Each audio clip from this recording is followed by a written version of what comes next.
El periodismo de guerra hace mucho tiempo que fue aceptado por el Grupo Clarín, pero lo que están haciendo ahora ya es una guerra de guerrillas y una guerra frontal cada día, en cada página, en cada hora de la jornada, en TN, en los 300 canales, en los diarios Clarín, se asoma también La Nación, en La Voz, que es de Clarín, La Voz del Interior, en Los Andes, todos los que son medios de ellos, lanzados de una manera que ya no se puede casi resistir, como periodistas, porque es una vergüenza, una tristeza, un drama, una tragedia informativa lo que se vive en la Argentina. Miren la tapa de hoy de Clarín, nada más que para empezar. Esto es lo que dice el diario como consideración de lo que está ocurriendo en estos momentos con el intento de reforma judicial. Fernández impulsa una comisión bicameral para investigar a los jueces.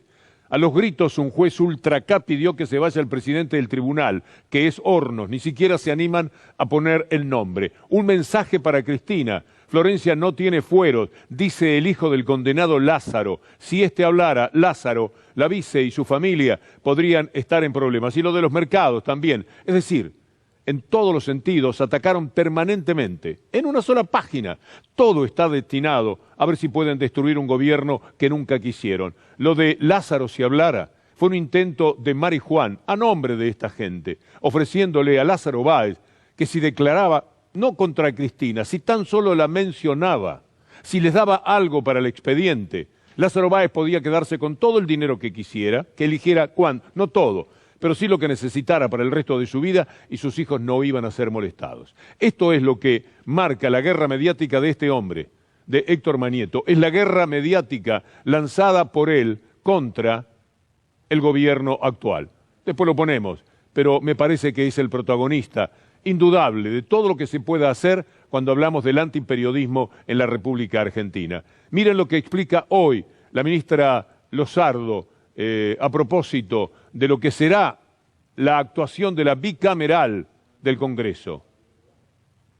Nuestro sistema democrático establece que los poderes se controlan entre sí. O sea, una comisión bicameral es un órgano de asesoramiento, no permanente. ¿Que es creado para qué? Para que se estudie un determinado caso. Pero no se puede meter en las causas, por ejemplo. No se puede meter en las causas en el sentido del contenido de la sentencia. Podría convocar audiencia pública a un juez para que informe respecto a una gestión. Puede elaborar propuestas legislativas para que haya mayor eficacia y calidad de servicio. O sea, lo que no podrá rogarse son atribuciones de otros poderes, como son las cuestiones disciplinarias y sancionatorias, que son las que tiene por ley el Consejo de la Magistratura. Está muy claro lo que hace un ampón. Para el auto en la puerta del negocio al que va a extorsionar y simplemente se deja mirar. Usted lo vio en 1000 películas. Mira para adentro y sigue. Stornelli le dice al presidente que ya van a conversar, ya van a tener que charlar cuando él deje de ser presidente. Hagamos la composición de la imaginación que lo está viendo Alberto Fernández en este momento. ¿Qué le dice? No, nada, que cuando él deje de ser presidente, algún día tendremos una charla de hombre a hombre.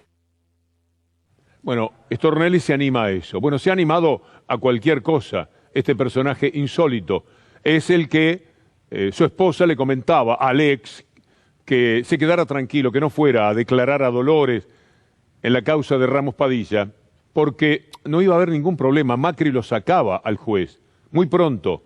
Ella lo tenía por indicación de su actual esposo Stornelli. Un tipo que ha sido capaz de eso, de participar con una banda como D'Alessio, es peligroso. Cuando él le dice a Alberto Fernández, ya vamos a charlar cuando deje de ser presidente, es una amenaza de tipo mafioso. Se mueven dentro de ese mundo, se saben muy poderosos. Esto no tiene posibilidad de verse en ningún lado, así, presentado como uno de los detalles salientes de la entrevista que le hicieron a este hombre. Pero también habla Gravano. ¿Gravano qué es? El que prostituyó a Fariña para que declarase contra Cristina Fernández de Kirchner en la obra pública. El que compró a Van der Broel. El que echó al juez Rosansky porque no le venía bien en el tema Fariña. Fariña no lo quería a Rosansky, porque con Rosansky corría riesgo. Puso el suegro de un conocido periodista, el famoso de los informes Oil, para que le diera la libertad a Fariña. Así se la dieron. Todo esto armado por Gravano. Gravano es el que al otro día de la esposa de Stornelli decirle a su anterior marido, queda tranquilo, no vayas a Mar del Plata porque este hombre lo van a sacar, es el que va, Garabano, y le dice al Consejo de la Magistratura que hay que sacar a Ramos Padilla. Garabano es el traidor de la causa por el encubrimiento de la AMIA. Garabano es todo eso y todavía cosas peores. Sin embargo, habla.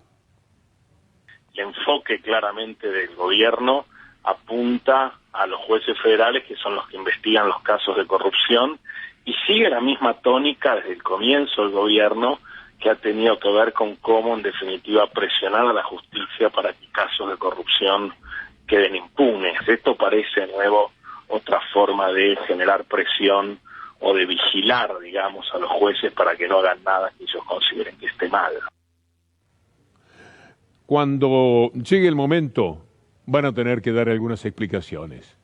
Esto es prevaricato uno tras otro cometido por jueces, que son naturalmente aquellos que pueden ser acusados de tal. El libro Bienvenidos al espionaje de Begg, Zaffaroni y Camaño habla claramente de todo lo que ha sucedido. Estamos en uno de los embrollos mayores que se puede haber visto en la historia jurídica, no solo de la Argentina, sino de cualquier parte del mundo. Esto no tiene parangón, pero van a tener alguna vez que dar explicaciones, si algunas de las investigaciones prosperan. Diego Molea, presidente del Consejo de la Magistratura, hace referencia a esto. Estoy analizando denuncias hechas contra jueces en épocas anteriores. Y me baso en 2 o 3 planteos para llevar adelante esta investigación. Una fue el expresidente Macri, cuando dice públicamente, le ordena al consejero de la magistratura del Ejecutivo que haga una denuncia contra el juez Ramos Padilla por un accionar suyo ejerciendo sus funciones de juez. Esto me parece una intromisión y por lo menos un exabrupto del expresidente en plantear de esa manera. No es como deben tratarse estos temas. Hay que bancárselos, ¿eh? Mire Larreta, jugando también en función de lo que lee Clarín Nación y sabe qué es lo que tiene que salir a manifestar, porque tendrá toda la protección y el blindaje que necesita. Alguien que no fue capaz de decir una sola palabra sobre las bolsas mortuorias, sobre la marcha del día sábado, porque él habló después. Perfectamente lo pudo haber tenido en cuenta. Así que con ese carácter, Larreta se permite escribir esto. Acompáñeme, por favor, lo tenemos, el tuit de Larreta. Vayamos a la idea de crear una comisión legislativa ad hoc para controlar, entre comillas. Esto es título puro de Clarín. A los jueces es abiertamente inconstitucional y me opongo con firmeza. Rívolo, también uno de la banda de fiscales, dice a continuación sobre este tema, porque tratan, es una gran tarea, siempre que alguien se victimiza, detrás está la justificación de la agresión que quiere cometer. Y esto es lo que hacen los diarios, ayudados por estos personajes que son secundarios, son menores, son personas que han prostituido su vida como juristas al servicio del establishment. Mire lo que dice Rívolo, ¿lo tenemos? A Rívolo. A ver. De reforma del Ministerio Público que se impulsa, ya te lo dije, fue criticada. No es una reforma. En términos de tribunal de enjuiciamiento para los fiscales, se transforma casi en un pelotón de fusilamiento, porque es invadido completamente por la política. Se transforma casi en un pelotón de fusilamiento, porque es invadido completamente por la política. Porque la realidad es, concentremos los juzgados de Comodoro Pi con los de penal económico, generas una superestructura, no solucionas nada, absolutamente nada. Vean ustedes cómo lo hacen. Deconstrucción mediática nos va a ayudar. Primero veamos este tuit de Guado de Pedro. Preste la atención, es decisivo para lo que viene inmediatamente. Dice Guado, existen muchísimos casos donde por inacción o ineficacia algunos actores del Poder Judicial tienen responsabilidad directa con los femicidios. Tienen que escuchar el reclamo. Llegó la hora de que se transformen o se vayan de un poder que requiere perspectiva de género. Ese es el tuit en cuestión. Está hablando de los femicidios y de esos jueces que muchas veces nos escandalizan porque toman medidas que uno no puede entender, de protección, casi de defensa, de los que viven amenazando con matar y con ellos no se hace nada, o los que exigen pruebas de los abusos y de la violencia que sufren las mujeres, tantas que es imposible ofrecerlas de la manera que ellos quieren. No todos, pero muchísimos jueces son así. Entonces Guado de Pedro escribe eso. Mire cómo toman lo de Guado de Pedro estos medios tan pero tan indecente. Guado de Pedro, dice La Nación, o los jueces se transforman o se van. Lo llevan al tema general de los jueces, al asunto bicameral y todo lo demás. La voz, que es Clarín, la voz de Clarín, la advertencia de Guado de Pedro a los jueces, o se transforman o se van. Más arriba a la derecha, ahora, directamente el diario de Mañeto, apoyo al presidente, apoyo de, no de Mañeto más bien. Guado de Pedro a los jueces, se transforman o llegó la hora de irse. Mire cómo le hacen la cabeza a todo el país. Perfil acompaña, Eduardo Guado de Pedro a los jueces, o se transforman o se van. Tienen que escuchar a la sociedad. ¿Usted se acuerda lo que dijo Guado de Pedro? Guado de Pedro después sale con otro tuit que ya no haría falta, bastaba publicar el primero, pero veámoslo, porque es importante. Tiene que salir a defenderse de una cosa clarísima como la que había dicho. A esto me refiero. Algunos actores deben transformarse o irse del Poder Judicial si no incorporan la perspectiva de género. Está claro. Mire ahora a la derecha. Un fiscal justificó una violación grupal a una chica de Chubut. Fue desahogo sexual, dijo. El funcionario judicial disminuyó la calificación abuso sexual simple. Pasamos otra vez hacia la izquierda ahora, a la lectura de lo que escribió Guado de Pedro a propósito de esto.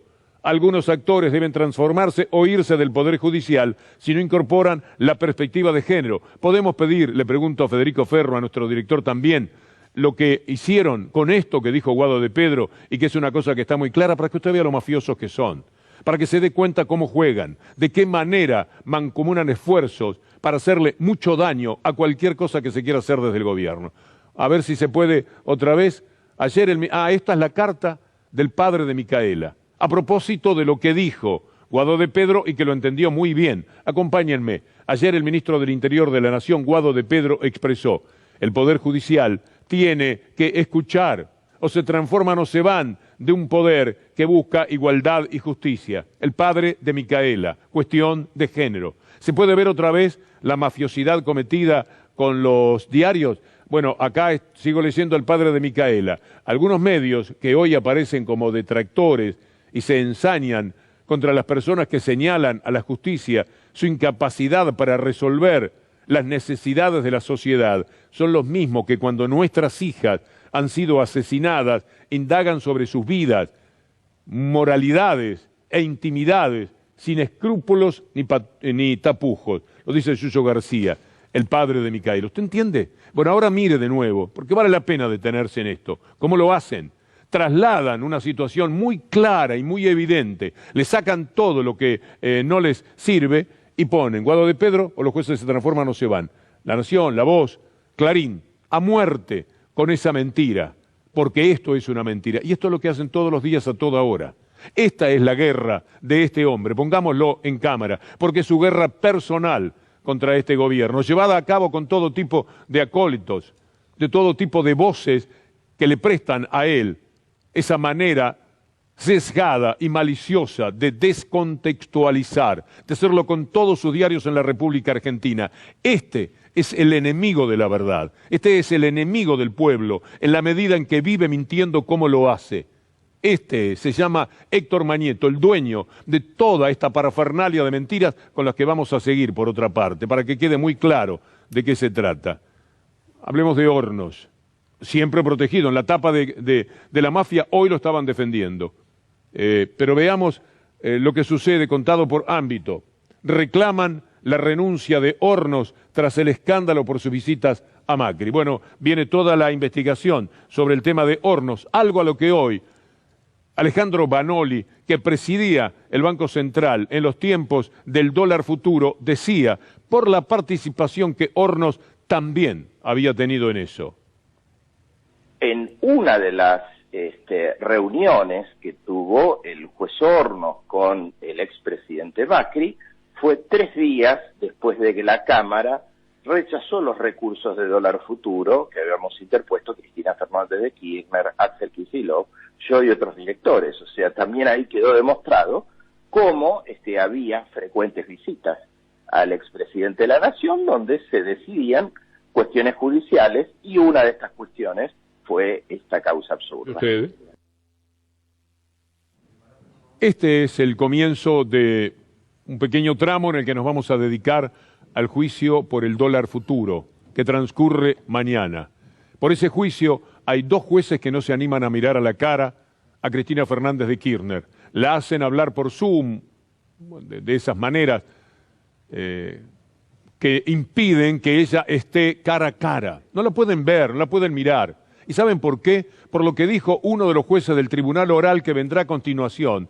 Si Berruetaveña y Petrone siguen jugando a la mafia y siguen diciendo que puede haber habido delito en una cuestión que vamos a ir explicando poco a poco, es de las más claras que políticamente eran inatacables por parte de la justicia. Pero veamos, escuchemos a Adrián Grunberg, un juez que se bajó del Tribunal Oral porque le daba un profundo rechazo lo que van a hacer si Berruetaveña y Petrone mañana firman que esto tiene que irse a juicio oral, mañana o cuando sea.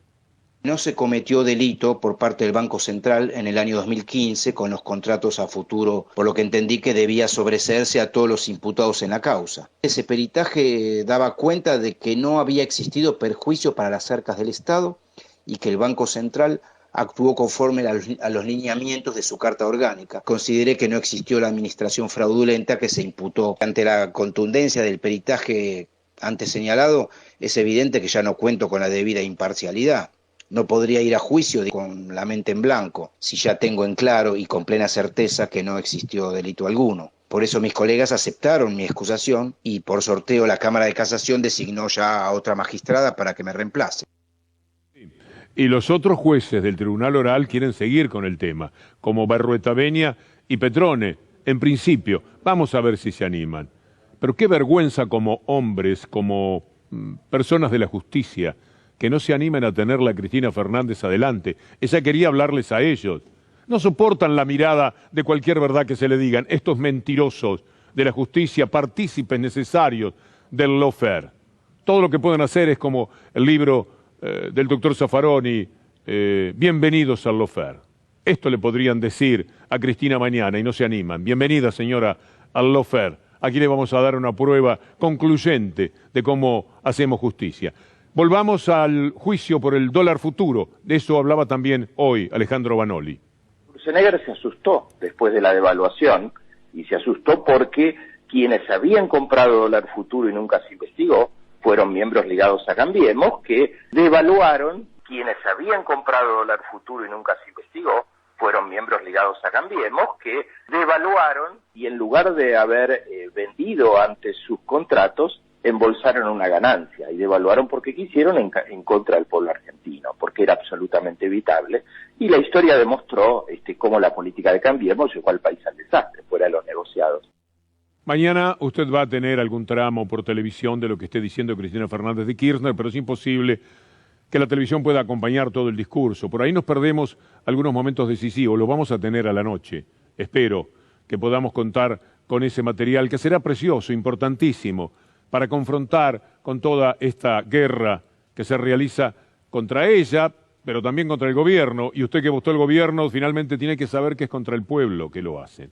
¿Quiere saber quiénes ganaron con el dólar futuro? El juicio por el que mañana está en el banquillo de los acusados Cristina Fernández de Kirchner, Axel Kicillof, Alejandro Banoli y todas las personas que habían participado en ese momento. Mire quiénes ganaron. Acérquense, por favor, pongamos la placa que nos dice los grandes ganadores. Ahí están, Mauricio Macri con su empresa Cherry Sogma Argentina, 8 millones de dólares compró a futuro. Nicky Caputo compró 3.500.000. José María Torello, 800.000, andaba flojo de capital. También compró Lustó, 300.000, no está ahí en la lista, pero por eso pedía que renunciara a la embajada en Estados Unidos, embajada de Macri. Carrió se acuerda de eso. Gustavo Lopetegui, 310.000. Mario Quintana, ahí dice 1.480.000, pero tengo que revisar ese número porque a mí me llega a 11 millones. Héctor Manieto, el de la guerra mediática, Grupo Cablevisión, Grupo Clarín, 11 millones de dólares. Y el diario La Nación, 4 millones de dólares, los Seguier. Imagine usted una cosa. Alguien que maneja números, que anda en eso de los bonos y demás, puede decir, van a ir con dólar futuro. El dólar estaba a 9 y pico, casi 10, más o menos. Yo creo que en abril esto va a estar a 20, a 30. Y yo me juego están ofreciendo dólar futuro. ¿Por qué lo ofrecían? Para decirle a ese mercado infame que no iban a devaluar, que se iban a mantener firmes, porque el dólar y el valor del dólar es parte de su salud, es parte de su educación, es parte de lo que usted come, es parte de los insumos del precio que hay que pagar por las pymes, por los que dan trabajo, y si no tienen que echar a los trabajadores o cerrar. Por eso el dólar quería ser mantenido en ese nivel. Como había una competencia del mercado, ¿se acuerda cuando Aramburu andaba desde Shell comprando millones de dólares para desestabilizarlo todo? Bueno, de esa época es que viene a decirle, bueno, nosotros nos vamos a mantener firmes. El dólar va a costar 10 pesos en abril. ¿Quieren jugar? Jueguen, ahí está el dólar paralelo. ¿Qué hace una persona? Puede ser que se tire el lance. Ahora, si usted se llama Héctor Mañeto o si se llama Zaguier, usted es un bandido. Porque usted compra dólar futuro sabiendo que usted va a luchar para que ese dólar valga mucho más. Porque usted está en el negocio. Usted va a llenar de tapas todo eso. Ya habían podido lograr la devaluación de 4, 5 a 9 con Cristina. Dijeron con Scioli, que no, con todo respeto, no tiene la misma envergadura que Cristina Fernández, va a ser mucho más fácil. Un hombre más de centro, más gracioso para atender el reclamo periodístico, como le sucedió muchas veces. No hay ningún problema que Scioli sea el presidente. Lo volteamos a tapas y el dólar va a valer lo que yo, Mañeto, que compré 11 millones de dólares, quiero. Bandidos, ladrones del país. Esos son. Y tienen estos diarios parapetados detrás de la libertad de expresión. Esa que defiende Fopea, pagado por la embajada americana, como hoy denunciaba Ari Lijalad. Y lo vamos a mostrar mañana. Esto es lo que ha ocurrido con el dólar futuro, el juicio que mañana vamos a tener en la Argentina. Ahora mire lo que hicieron inmediatamente después del discurso de Alberto Fernández, porque cuando hablamos de este hombre, pongámoslo, y hablamos de su guerra mediática, no estamos diciéndolo porque sí. Lo podemos poner, bueno, enseguida entonces.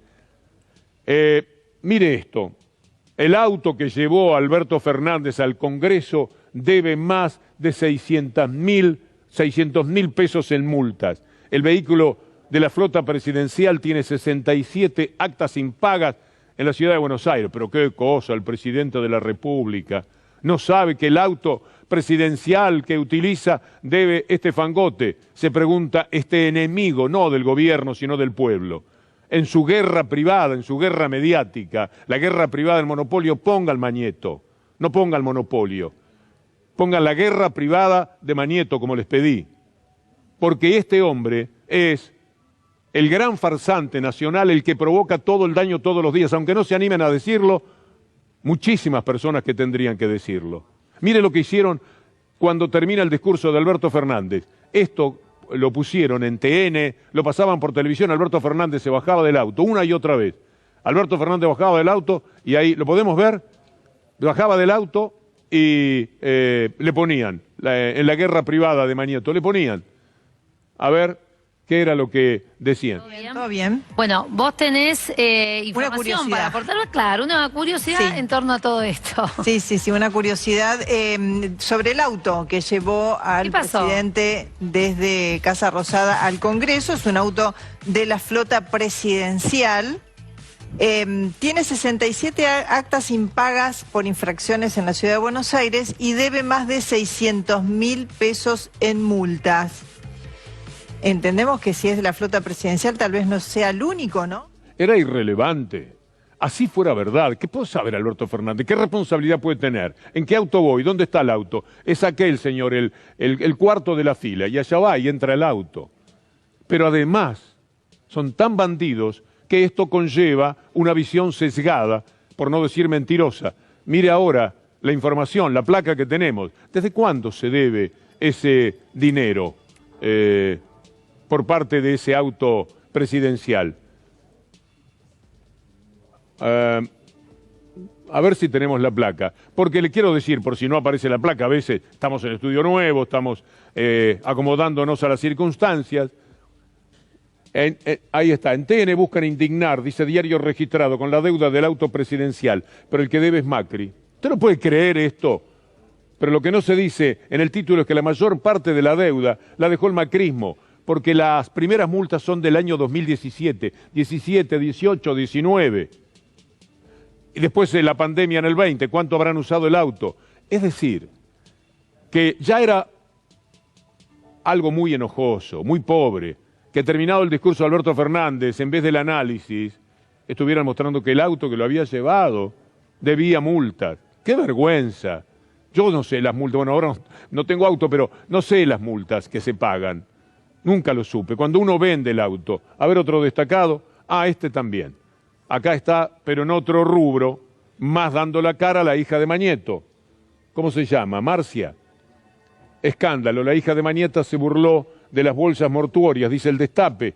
Saludo a Roberto Navarro. La hija del CEO de Clarín apoyó una penosa comparación sobre la repudiable marcha macrista que mostró a Estela de Carlotto muerta en una bolsa negra. Ahora veamos el informe al respecto. Todo eso se olvida. ¡Esta es mi cara! ¡Esta es mi cara! El problema económico no es la cuarentena. ¡A cuarentenado de por vida acá! ¡Basta ya! ¡Basta ya! El problema económico es la pandemia. Día récord. Más de 50.000 muertes por COVID-19. Hemos suscrito el contrato que nos garantiza la provisión de vacunas rusas para la Argentina. Llegó la Sputnik V a la República Argentina. La gran pregunta es cómo se van a repartir las vacunas. La vacuna. Las vacunas. Vamos a empezar ahora la vacunación en todo el país, con equidad y con igualdad de derechos y de acceso gratuitamente a todos los argentinos. Llamé a mi viejo amigo Ginés González García, que iba a venir un equipo de vacunadores del Posadas al ministerio y que fuera al ministerio a darme la vacuna. Era solamente en el Ministerio de Salud. Vacunas por debajo de la mesa. La lista se difunde recién después del escándalo. El presidente le pidió la renuncia al ministro de Salud. ¿Por qué esta campaña? Esto parte de un video que han construido en su lucha contra el gobierno. Es una campaña desatada. Hay otras motivaciones, porque ahora se pelean un poco entre ellos también, porque el canal La Nación, como les vamos a mostrar casi enseguida, ahora es de Macri, según lo que dijo Fontevecchia en su momento, con el habría, pero con mucha certeza de lo que dicen, y lo dice el señor Vila, dueño de América Televisión, que está un poco enojado porque, entre otras cosas, Macri y La Nación le sacaron gente muy valiosa en cuanto a la repercusión que tienen mediáticamente. Entonces están bastante enojados entre ellos también. Por supuesto que no van a ceder un palmo respecto a la campaña que se hace. Mire lo que dice La Nación. Esto significa que las multas podrán ser de entre 19.000 y 76 millones. ¿De qué está hablando? Telecomunicaciones. El gobierno endurece las sanciones a empresas, es decir, fundamentalmente esto tiene que ver en telecomunicaciones con Cablevisión, con la única empresa que no le quiere devolver la plata a usted. Y el gobierno tiene que pelear de esta manera. A partir del nuevo régimen, el ENACOM, podrá aplicar multas que irán, veamos el destacado, desde 50 veces el equivalente a la prestación básica, bien por el gobierno, si lo hace. Actualmente 380 pesos. Hasta 200.000 veces el PBU. Quisiera saber a cuánto llega la multa, porque ellos de interés con la plata que le robaron a usted, que son hasta ahora 4.000 millones, pero si la tercera factura viene otra vez con el aumento del 20%, son 6.000 millones. 6.000 millones le dan de intereses, nada más moviendo la plata así de taquito, les dan 150, 200 millones de pesos por mes. ¿Se da cuenta? La hacen de todos lados. Escuchemos a Gustavo López del ENACOM frente a lo que es la acción del gobierno por la cual, al otro día, a la misma hora casi, Mañeto y toda su gente de Clarín y asociados le declaran una guerra cada vez peor, más mentirosa y más dañina. A partir de ahora, las multas se van a tener que hacer efectivas antes de recurrir a la justicia, se van a tener que hacer efectivas antes de apelar a otros organismos administrativos. Lo que queremos es que las empresas cumplan con lo que la ley establece y el que no cumple, que pague la multa. Las multas van a ir de 19.000 pesos, las más bajas, a 76 millones por multa, las más altas. Bueno, esperemos que esas multas verdaderamente sean dolorosas. Yo desconfío, porque ellos, cuando hicieron estas leyes, los códigos civiles son para que los ricos puedan robar más. Es decir, les crean todas las leyes, todos los beneficios necesarios. No solo para eso, pero en parte sí. El Código Penal está hecho para que no se les pueda sacar nada a ellos. Así de simple funciona el mundo desde el fondo de los tiempos. Viene un gobierno y se las tiene que arreglar con esto. Viene Gustavo López y dice, ¿qué se puede hacer? Indignado, ofendido, él, Ambrosini, los que estén allí, en ENACOM. ¿Y qué podemos hacer con esta gente? Y no mucho. Una multa y otra multa. Nunca llegar a quitarles lo que va a suceder.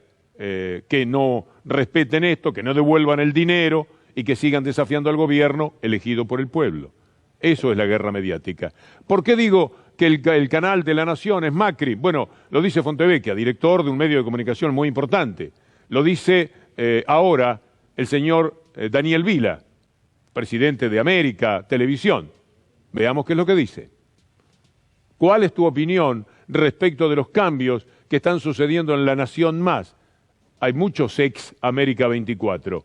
Fernán Zaguier tiene una falta de ética periodística absoluta, por decir algo amable, porque es mucho peor que eso. Esas cosas no se hacen. No se puede ir a robar gente a otro lugar. Roban de todo. ¿Por qué no gente, señor Vila? Esas cosas faltan a la ética periodística. Detrás de eso hay un proyecto político, no uno periodístico. ¿De qué tipo? Político. Sigue. A ver a dónde llega Macri. Hay versiones que hablan de Macri, le tira Fontevecchia. Me refiero concretamente a Macri, haciendo el fundraising, ¿qué será eso? Para el canal, con un montón de empresarios amigos. Está Caputo, está el de Mercado Abierto, no sé cómo se llama, Techín, el señor Caputo, el señor Mercado Libre, ahí está. Los que ya conocemos, los de siempre. ¿Tenés confirmadas esas versiones? Faltaría decir, así como las tengo yo, a veces es difícil confirmar. Cuando sumás 1 más 1 más 1 más 1, te das cuenta. Bueno, ya está todo listo para que llegue Gustavo Silvestre, con todo. Yo estoy al lado de Charlie, su productor estrella desde hace mucho tiempo. ¿Se acuerda de Lo tenés, Charlie? Bueno, es el hombre que le prepara las ideas que elabora Gustavo Silvestre. Entonces yo al lado veo, tienen un programa para este momento excepcional. ¿Cómo termino? Mire lo de Lauti Lombardi. ¿Quiere ver esto de La Nación? A ver si tenemos 30 segundos. Lombardi organiza con el canal La Nación, vengan para acá y mostremos el cacerolazo, eso que fue un fracaso anoche que daba vergüenza. Lautaro Maislin encontró esta perlita en La Nación. El que está con Lombardi denunciando al gobierno es un colaborador de Lombardi, de Macri, de Patricia Bullrich, está metido en el gobierno, trabaja en el PRO y alguna vez fue rechazado en la televisión pública porque hacía cualquier desastre con Lombardi. Ahora mire la nota en la que atacaban al gobierno nacional por el discurso de Alberto Fernández. A partir de las 20 horas ya arrancó hace un rato. Unos cacerolazos, obviamente, de algunas personas indignadas. Bueno, la verdad que el discurso de Alberto Fernández nos indignó mucho. En lugar de reconocer errores, la verdad que lo único que hizo fue buscar culpables y la verdad que sentimos que el país cada vez va para atrás, ¿no? A ver, Johnny, si me permitís también... Mostrame, dale. Hay otro vecino que ha venido autoconvocado, ¿no? Que es el exministro Hernán Lombardi. ¿Cómo estás? ¿Autoconvocado? Lombardi más o menos. Sí, vivo acá a 2 cuadras. La verdad que siempre siento una emoción. Qué descarado, los Zaguier, Macri, los que sean. Van a hacer una nota para hablar contra el gobierno, cacerolazo. Entonces, como si encontraran de casualidad, empiezan con ese señor. Y después también de casualidad, caramba, mire usted, pasa Lombardi por acá, otro vecino del lugar. No tienen vergüenza y usted tiene que saberlo y trabajar de ciudadano y estar informado. Ahora que llega nuestro buque insignia, Minuto 1 con Gustavo Silvestre, todavía más. Amigos, hasta mañana a las 6 de la tarde, si Dios quiere.